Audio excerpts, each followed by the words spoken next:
Dear viewers, میں آج کراکورم international university Gilgit Baltistan کے کوآرڈینیشن آفس میں ہوں and my today vlog is on professor doctor Ata Ullah Shah who is the Vice Chancellor for last 6 years, a scholar, a man of good reputation, and my old friend.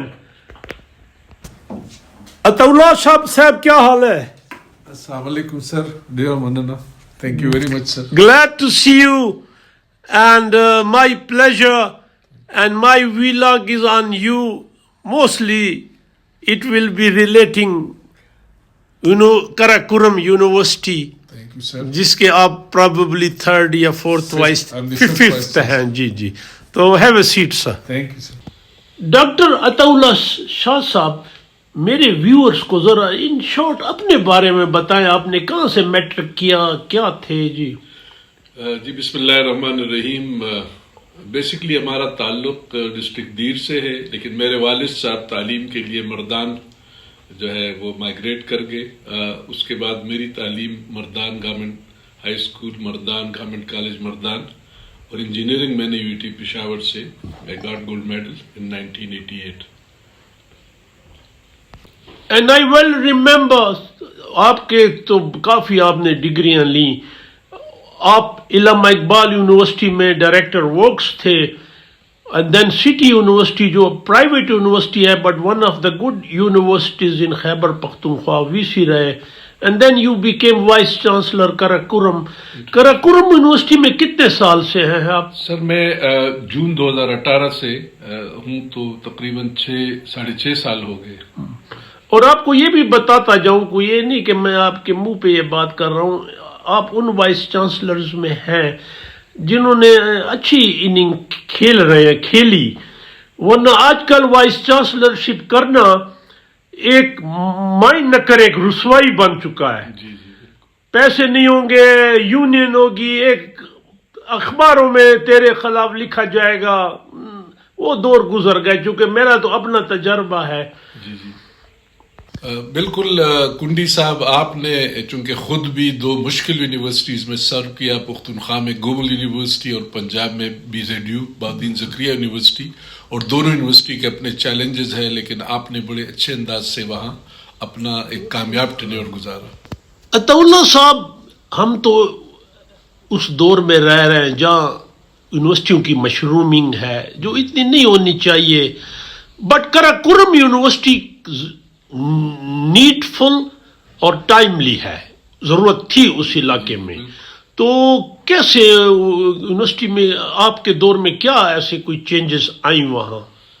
سر میرے خیال میں آپ کی بات بجا ہے کہ کراکورم یونیورسٹی 2002 میں جب بنی تو اس خطے میں پہلی اعلیٰ تعلیم کی درسگاہ کی حیثیت سے اس کی ضرورت بہت زیادہ تھی. میرے ٹینیور میں ہم نے 4000 اسٹوڈنٹ سے سٹارٹ کیا تھا. آج الحمدللہ 10,000 اسٹوڈنٹس ہیں ہمارے پاس. انجینئرنگ اینڈ ٹیکنالوجی کیمپس بنائی جس میں 3 پروگرامز ہم نے شروع کیے، اور اس کے ساتھ ساتھ ہم نے 3 سب کیمپسز جس میں حوزہ، چلاس اور غزر بنائے.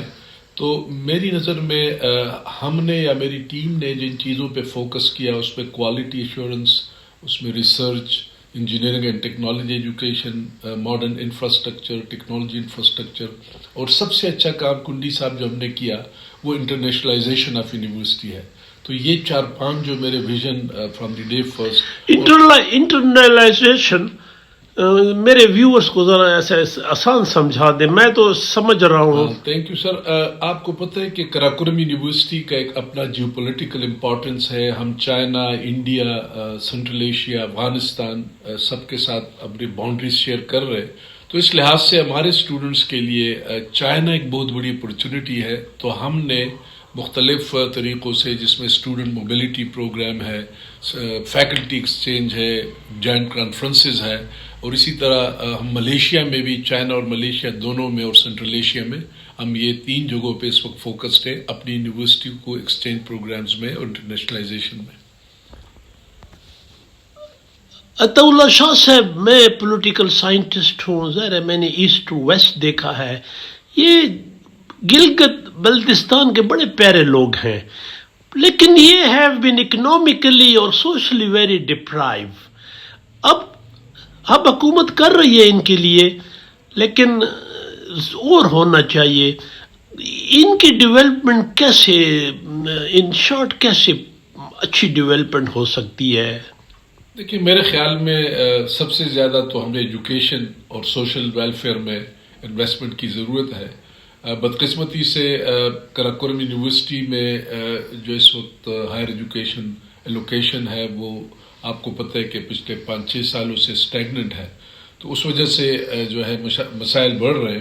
میرے خیال میں 2-3 ایریاز میں انویسٹمنٹ کی ضرورت ہے. ایک تو ایجوکیشن، سیکنڈ انفراسٹرکچر اور تھرڈ انرجی. یہ 3 سیکٹرز گلگت بلتستان کے میری نظر میں نگلیکٹڈ رہے ہیں، جس کی وجہ سے وہاں پہ سماجی ترقی کا جو سفر ہے وہ باقی علاقوں کے مقابلے میں کافی سلو ہے اور اس کو تیز کرنے کی ضرورت ہے. عطاءاللہ صاحب، آپ کی یونیورسٹی یا اوور آل گلگت بلتستان میں جینڈر ایجوکیشن، جینڈر پروموشن کا کیا حال ہے سر؟ سر الحمدللہ میرے خیال میں اس حوالے سے گلگت بلتستان میں کافی آگہی ہے.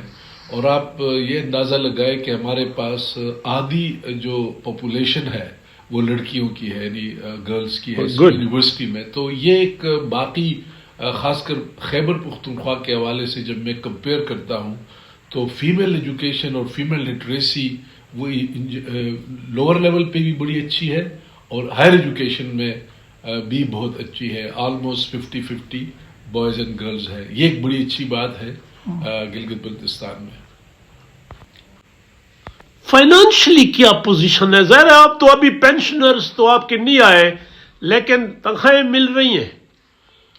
اس سلسلے میں سر جیسا کہ آپ کو پتہ ہے کہ ہائر ایجوکیشن کی جو لوکیشن ہے وہ پچھلے 6 سالوں سے اسٹیگننٹ ہے، جبکہ اس اسنا میں جو تنخواہوں میں صرف اضافہ ہوا ہے وہ 270% ہوا ہے. آپ کو اس چیز کا پتہ ہے. تو اس وجہ سے ہماری یونیورسٹی پہ جو ایڈیشنل بورڈ آپریشنل بجٹ کا پڑا ہے وہ تقریباً 900 ملین ہے. اب اس 900 ملین کے لیے HEC نے صرف ہمیں 100 ملین انکریز دیا ہے. تو ہم نے کوشش کی ہے کہ ہم اپنے ڈیفیسٹ کو کم سے کم کریں، لیکن اس کے باوجود بھی یونیورسٹی کو تقریباً 300 ملین کے ڈیفیسٹ کا سامنا ہے. اور آپ کو پتہ ہے، لیکن الحمدللہ یہ اچھی بات ہے کہ ابھی تک ہم تنخواہوں کے حوالے سے ڈیفالٹ نہیں کر گئے ہیں اور ہم اپنی تنخواہیں ریگولرلی دے رہے ہیں. اور یہ بھی ایک اچھی بات ہے کہ پچھلی جتنی بھی انکریز تنخواہوں میں ہوئی ہے وہ ساری ہم نے امپلائیز کو دی ہے. ڈاکٹر صاحب، یو آر این انسٹیٹیوشن.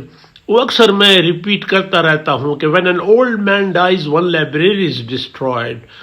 تو آپ out of all your experiences knowledge Gilgit کے جو اسٹوڈنٹس ہیں، آج گلگت کی میں بات کرتا ہوں، ان کے اسٹوڈنٹس کو کیا مشورہ دیں گے آپ؟ سر میں ہمیشہ کنڈی صاحب 3 باتیں ان کو کہتا ہوں. نمبر 1 تو یہ ہے کہ وہ اپنا پیشن اور اپنا ویژن بہت ہائی رکھے، اور جو علاقائی چیلنجز ہیں، آپ کو پتہ ہے گلگت میں بہت ساری چیلنجز ہے، ایتھنیسٹی ہے، سیکٹیرین ڈیوائڈ ہے، لنگوسٹک ڈیوائڈ ہے.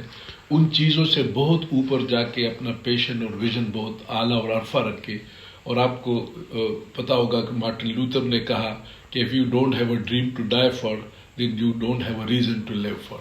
تو آپ کے پاس ایک خواب بہت بڑا ہونا چاہیے جو ان تمام قیود سے بہت اوپر ہو. دوسرا جو بڑا امپورٹنٹ ہے کہ اللہ پہ یقین ہونا چاہیے، اپنے آپ پہ یقین ہونا چاہیے. اور تیسری جو آخری بات، that is optimism in life, positive thinking, positive approach in life. یہ اللہ کو بھی پسند ہے. تو یہ 3 چیزیں میں ہمیشہ اپنے بچوں کو بھی کہتا ہوں، اپنے اسٹوڈنٹس کو بھی، اپنے اسٹاف کو بھی. اور آخر میں ایک پرسنل یہ، آپ کا بابا کیسا ہے؟ ہی از الائیو. آپ ویسے عطاءاللہ شاہ صاحب لکی ہیں کہ آپ کے بابا امی دونوں زندہ ہیں. میری تو ماں بہت ینگ ایج میں مر گئی. تو وہ تو بڑے اسکالر تھے اور مولانا رومی پہ بڑا نالج تھا. آئی وش کبھی میں اس پہ ایک ویلاگ بناؤں اگر انکل راضی ہوتا ہے تو. کیسے ٹھیک ہیں جی؟ الحمدللہ ان کی عمر اس وقت 90 سے زیادہ ہو گئی ہے اور وہ بیسکلی MA پرشین LLB ہے. اور جس طرح آپ نے خود فرمایا کہ مولانا روم پہ ان کو ایک کافی دسترس ہے اور انشاءاللہ وہ مولانا روم کی مثنوی کو بہت میلوڈیس آواز میں سنتے بھی ہے، سناتے بھی ہے.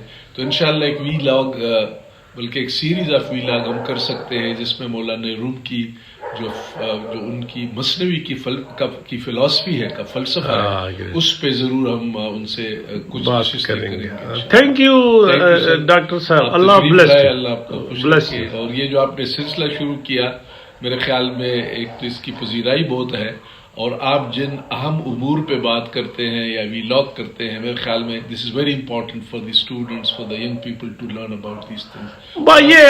یہ ایسا سمجھے نا، یہ کنڈی صاحب کا جرگہ ہے، جس طرح سلیم صافی کا جرگہ ہے نا. جی، بالکل. اب ظاہر ہے وہ تو اپنے انداز سے چلتا ہے، تو یہ کنڈی صاحب کا عوامی جرگہ ہے. اللہ بلیس یو.